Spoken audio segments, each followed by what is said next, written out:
I'm Ashley Beam. I'm located out of Atlanta, Georgia metro area. I am a senior director of engineering for all things AI at 2U edX. We are a company that partners with universities, with companies to deliver education content.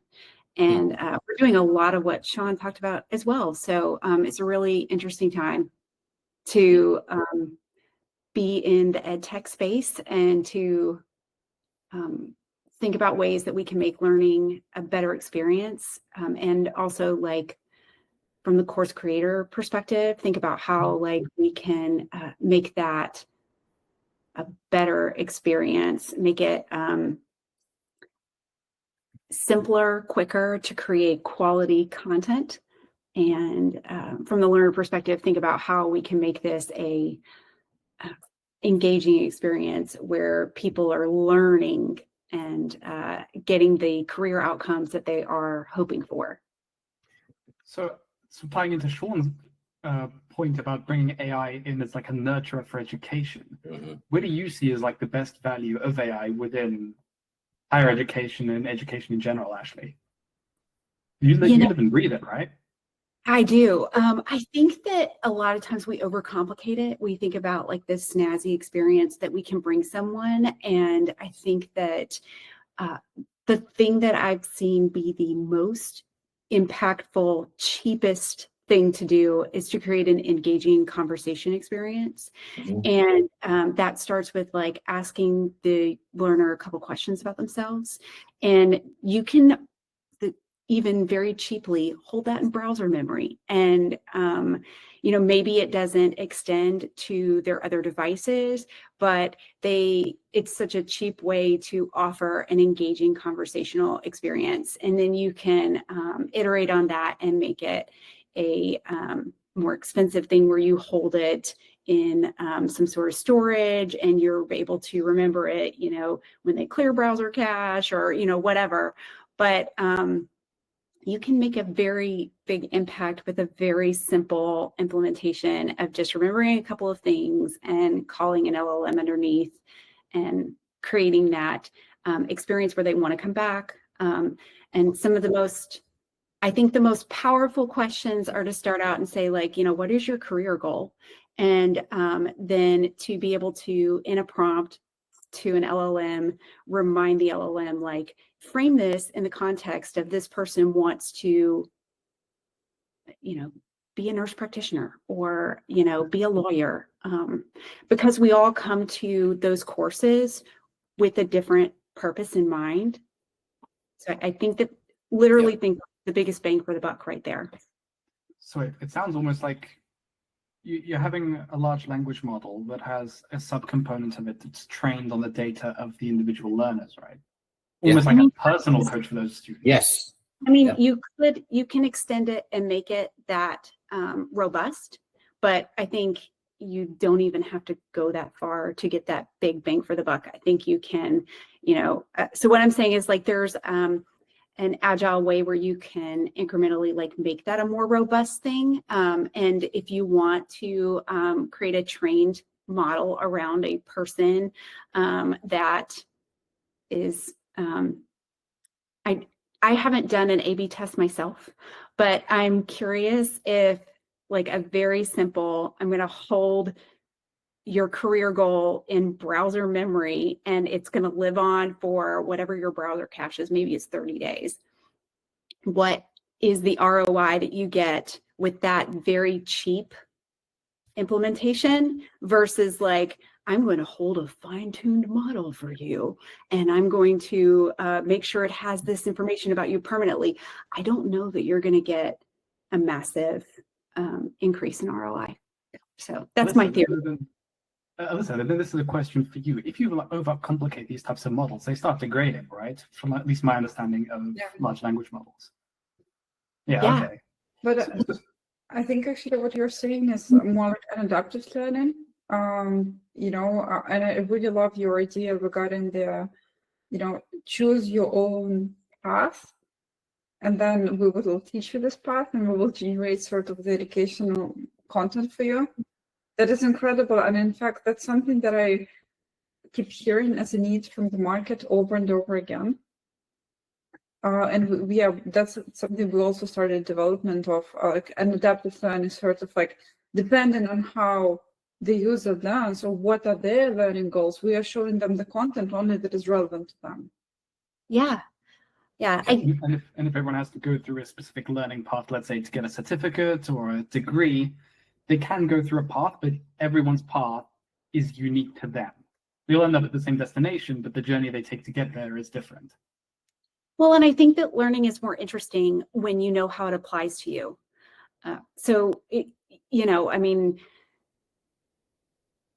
biology was never interesting to me until it applies to me. So I think that, a lot of times in order to get a degree or in order to get some sort of certificate, you have to take a myriad of courses, and they have different, some of them you're very passionate about and interested in, you see the direct application, and others you're like, oh, I'm just gonna scoot by in this one, do what I can, cram through. But if we remind the learner like how this applies and why it affects them, I think that that's very powerful way to engage them. And extrapolating this out into a view of higher education, do you think that we'll then see an emergence of almost like this technologically enabled learning as a service, where people can go and say, this is a goal I have in life, can you help build a path for me to get there? Or will you see education narrowed down into, rather than having hundreds and hundreds of different types of degrees, you just narrow down into mathematics in this sub-branch, physics in this sub-branch, then all other education is relegated to what I described? Yeah, I do think that one of the most important things that we do at 2U is help a learner know how to get to their goal. And,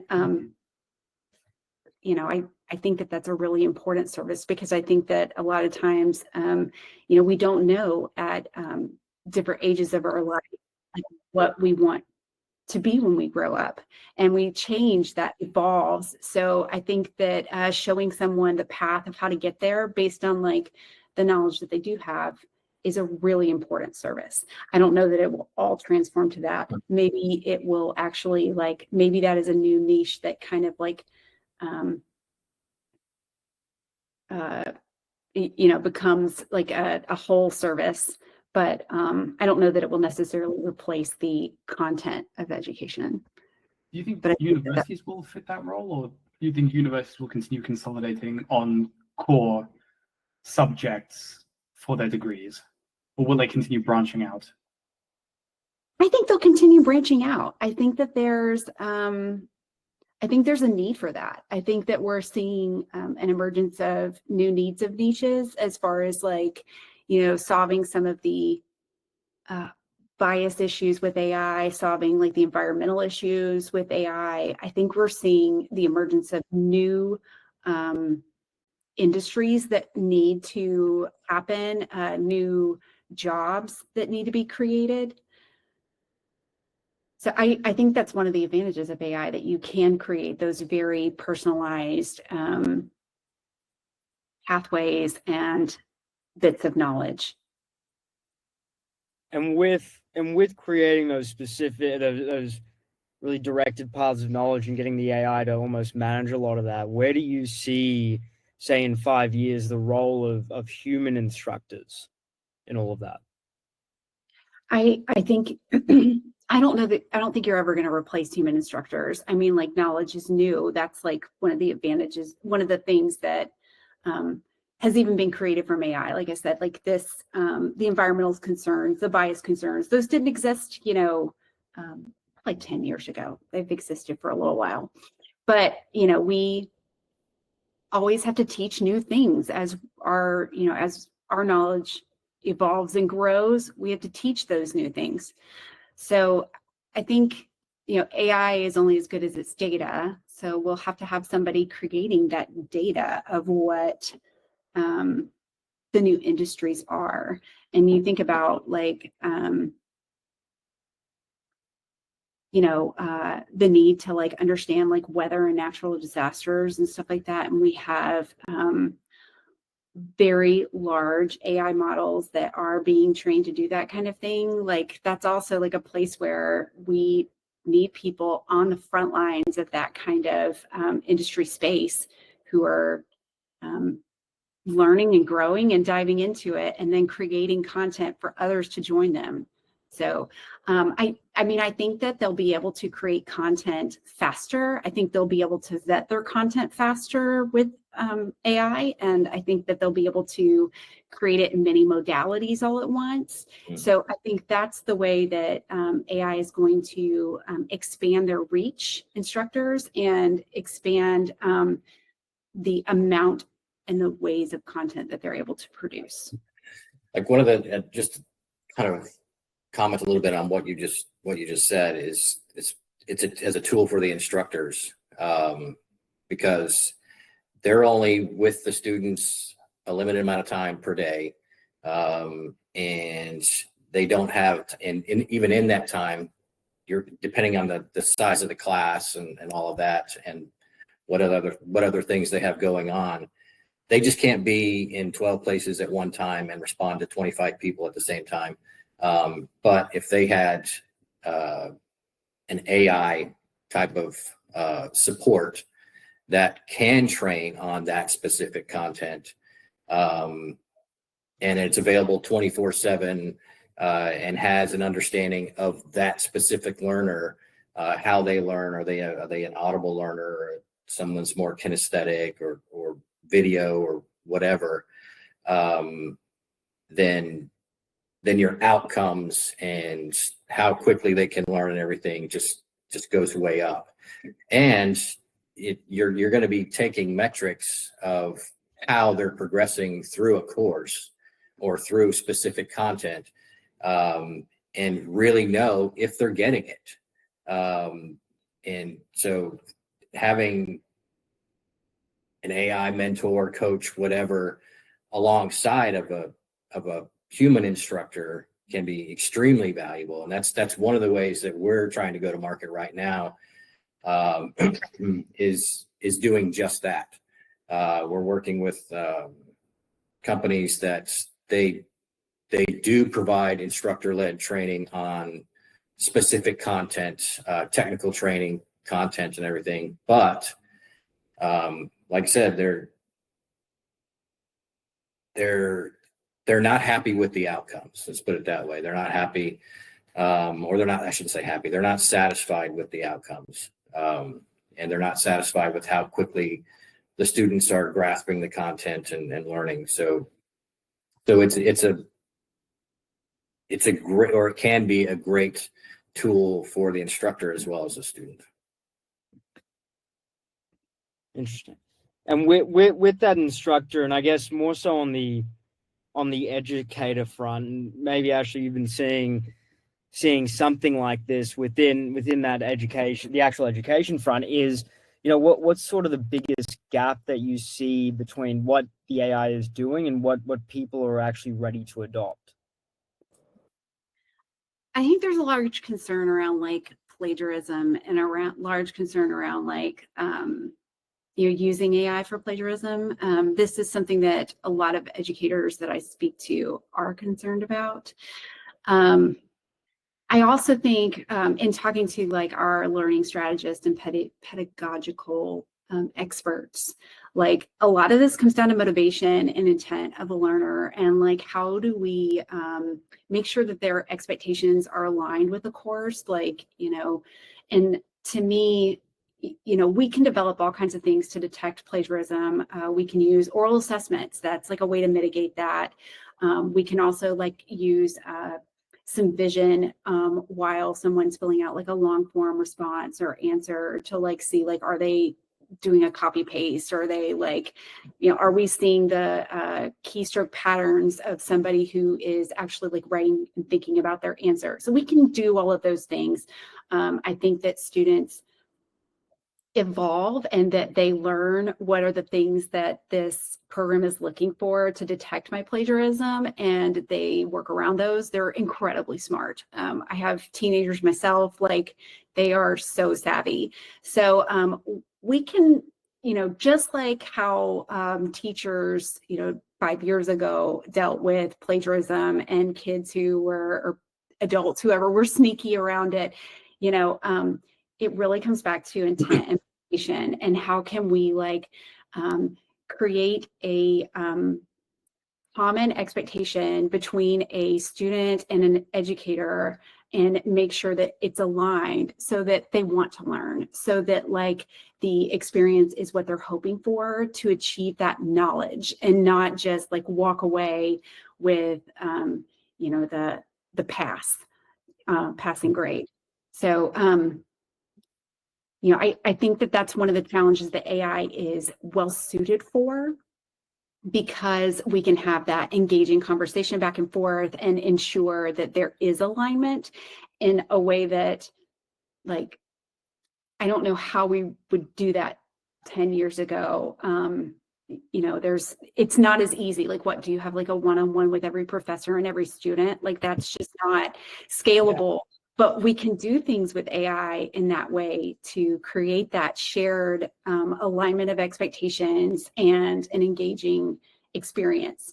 So I would say that plagiarism is probably the biggest concern right now, but I think that we have an opportunity here to create something that's even better than it was before. Makes sense. And on the other side of the coin, I guess, are you seeing more, are you guys actually putting more, I guess, using AI into curriculum, actually getting people to get on the tools? Absolutely. I mean, it's something that we see as necessary for continuation. And I think that more and more our partners are feeling that way too. I think that it's something that we're doing as a cautious approach as well. We want to make sure that we are prepared as far as using feedback loops and using monitors, using all kinds of built-in guardrails to ensure that we are not degrading the integrity of the content that our partners have, and that we are creating experiences for learners that do better their outcomes, that are better. So I think that reminding ourselves of responsible AI practices and intentionally planning out, thoughtfully creating the experiences that we're creating is very important to us. But moving forward with AI is not really an option. I mean, that's it's meeting people where they are. And on that point of sort of, I guess, having the having that content updated and having content that is, I guess, what people are interested in wanting to learn, but also what's important to them. How have you guys been using AI to affect your content pipeline? Yeah, I think the first place that we're looking at is, working with partners very closely and applying approval workflows to revisions and understanding what that looks like. And then beyond that, we're going to step forward with a partner, holding hands with them as we expand AI in our content. We've also started looking at any sort of content that we can create that's not in the learning space first with a partner, but maybe it's more in doing thumbs up. Maybe it's more in the marketing space, or maybe it's more in a different space than their learning content is precious. It's a important asset. So maybe start with lower hanging fruit that is something that partners feel comfortable trying first. So, but walking step by step with them, holding hands through each experiment that we do, each step forward that we do. So you're kind of what you're saying is that every time you're deploying an AI solution, you first trial it on a small subset of your customers, and then really very closely paying attention to the feedback?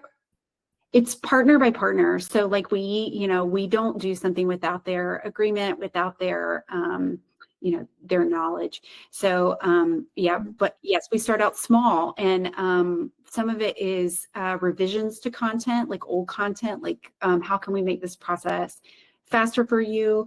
And then some of it is like maybe with their free option courses, we start with those too. But yeah, partner by partner, little by little. Okay, I see. So you're not rolling out the same feature for everybody.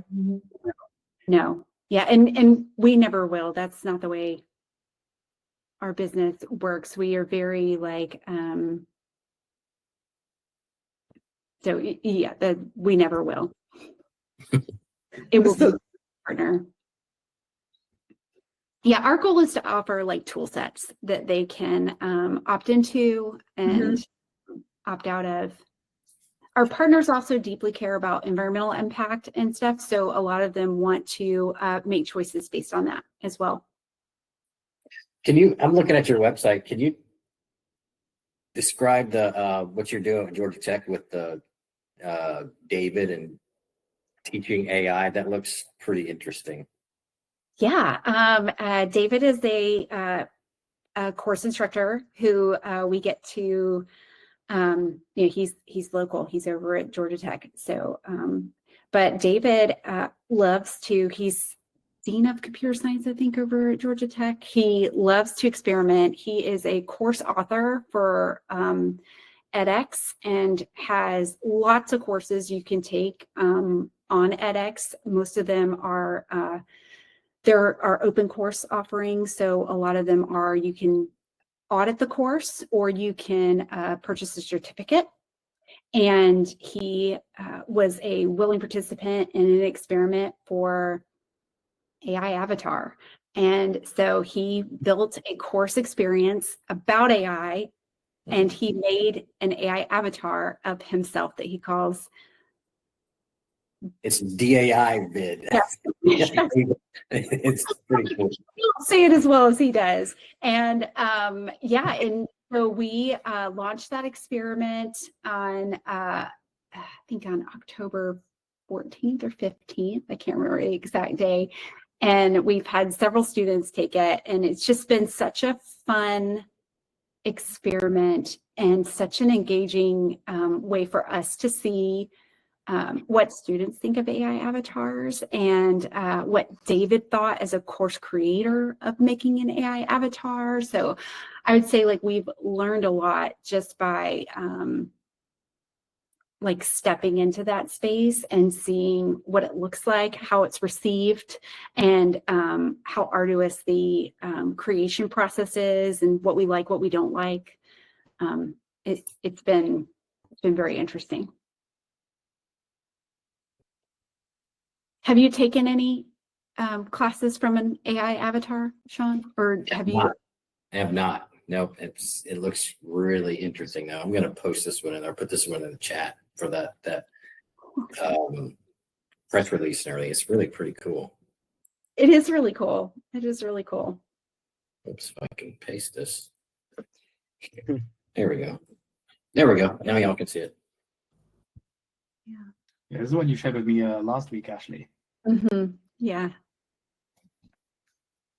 And with things like that, like how have you started to see any, I guess, and you don't have to share anything that you can't or that you don't want to, but any real metrics from some of these AI initiatives going on that show that things are getting better or that people are improving? I think it's hard to know what's what when we're measuring. Is it, and I think that's something that I find really challenging in, being very science-minded. I like to think about experiments and like, what are the variables that I can eliminate? What can I make constant? And I think that has been a big challenge. Is the interest in this class because of the timing, the here and now? Is it a long-lasting interest? Is the interest in this class going to apply to some of our four-year degree type of offerings? Will students see that as a cheapening of the product itself, or will they enjoy that and feel like free by having an AI avatar speak to their class. Well, maybe that will lower barriers and they will feel less judgment, or maybe they will feel like it's a cheapened version that the instructor could offer. So I think we need more experimentation in it to really make good conclusions. That's what I'm saying, yeah, because it's How broadly are these universities? I mean, I was looking at, like I said, I'm poking around your websites, and there's a lot of universities and very prestigious universities working with you guys. How broadly are they beginning to implement this type of tool or capability into their curriculum? Well, that's like the product offering really makes a difference. So like this is a course that you can audit or you can get a certificate for. And so it's our lowest level product offering. And then we also offer degrees. And so we are not seeing any adoption in full degrees. Like, we're seeing more like in our degree space, there is a lot of attraction to our chat experience. Universities are very interested in that, but of course that is feels like a simpler connection to make than like a full AI avatar experience. So there's many levels of adoption and many levels of like interest. I would say that all of our partners are at a place where they're interested in AI and they're interested in getting their feet wet and understanding more about it. So we're very much meeting them where they're at and like walking with them hand in hand. We show them success stories and like, the things that are not successful. We try to be a thought leader with them on like what makes sense for their products. What's a success story? What's a good one for you? I am very proud of our learning assistant, our chat experience that we have. I think the biggest part of the success there is that, we've had, human tutors for a long time. And of course, like their hours are limited. Their response time is often limited. And we implemented a side-by-side learning assistant that was available 24/7. And students were really drawn to it. The other thing that we noticed with our AI learning assistant was that students felt no judgment and they asked questions that they would never have asked some of our human tutors. When you compared like the types of questions that were being asked, was illuminating to see that it just brought down barriers, and they time barriers, judgment barriers, all of that. So not to say that it like was a full replacement, but it was an incredibly helpful add-on for all of our learners. They were very engaged with it. So that's probably the thing I'm proudest of that we've built. How did NX get started? Or I mean, 2U get started? I'm curious how long you've been around and who came up with this site, or anyway, just what's the genesis of 2U? I'm not sure that I know the whole genesis of 2U. I've been with the company for 6 years in some capacity, but I think, well, I could tell you what I think, but I'm not sure it's accurate. I know we started out with a university partner. I can't exactly remember which one, and kind of in the DC-ish area, and just wanted to help them deliver their content in a way that was that opened up opportunities for people who wouldn't otherwise be able to do it. So one of our slogans is "No back row." So it's a way to enable people to take a course, people who have not your classic university student, but we did start in the different space. Alyssa? Sorry, I don't know. I just want you to finish. I want to ask. Sorry to interrupt. Yeah, but like, somebody who might have dropped out and has might not be able to go on campus for classic classes. the idea was no back row. We open up opportunities for you to get this same degree from this partner, and with our platform. So I want to ask you, I mean, that's, to be honest, it's really cool what you discovered with like 24/7 teaching assistants, and congratulations on this development. I want to ask you, how do you build, like, whether you do anything about building the community on top of learning experiences as well as part of 2U? Because I mean, that's what we found. This is a powerful education element that, like, people are not only learning using like all this fancy whistles and bells, but also they learn through the community, and actually community element is very, very important. What's your opinion on this? I think you're right. And community is not something that we've done a whole lot with AI, but it's something I'm very interested in. How do we like make sure that students see that there are other students in their same situation? And so it's something that we've have a couple of like thought work done about, but we haven't stepped into like drawing the community together. But I think you're right. I think it's incredibly powerful. I agree. That's something that we've started talking about recently, is because that's going to not only improve the experience, but it's going to expand and have more and more people start to do it because they're going to tell their friends, and it's just going to naturally and organically grow. Yeah, because if you think about it, even historically, like people were enrolling in universities, half of the reason for that was to build the connections, for the future. Yeah. In fact, I think that the only thing that is personally for me left from, my universities are the connections. I don't remember the courses, but I remember the people. Yeah. That's right. Well, okay, we are at the time. Ashley, that was incredible. Yeah, it's Well, great. thank you so much. This was so engaging. That was really interesting to hear your thoughts on AI. So yeah, thank you so much. Well, the next session that we are going to be doing in the community will be around pitching, I guess, or what it will be around, or just let's announce it. So. So we've got a few ones coming up, but I think that actually the next one, Sean, you're working with Ben, is that right? Yeah. So the next one's actually run with Ben, which is what your co-founder, and that is going to be really specifically on. I think we were talking about the data that you are using or the data that you're collecting from learners to track engagement.